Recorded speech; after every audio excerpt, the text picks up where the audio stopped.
ഇതൊക്കെ നാളെ യൂട്യൂബിലിടാം. നല്ല തുള്ളു, നല്ല എന്ത് രസം. മടാനെ യൂട്യൂബിൽ ഇടാൻ പോവന്നെയാണ്. എന്റെ മാനം പോവും, അതുകൊണ്ടാണ് ഞാൻ മിണ്ടാണ്ടിരിക്കുന്നത്.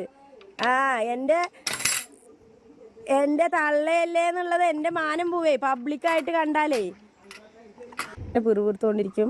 അത് നിങ്ങള് കണക്കാക്കണ്ട, അതങ്ങനെയാണ്. 60 വയസ്സായ ചൊറിയെന്നാ പറയണത്. അപ്പൊ 60 വയസ്സായി. പക്ഷേ അല്ലേ പണിക്ക് പോവാൻ ഒരു കൊടുമില്ല. ഇവിടുന്ന് അടാളും കത്തി മറ്റേ കായ്ക്കോട്ടും എടുത്ത് ഇവിടുന്ന് പായണ് കാണണട്ടാ പണിക്ക്.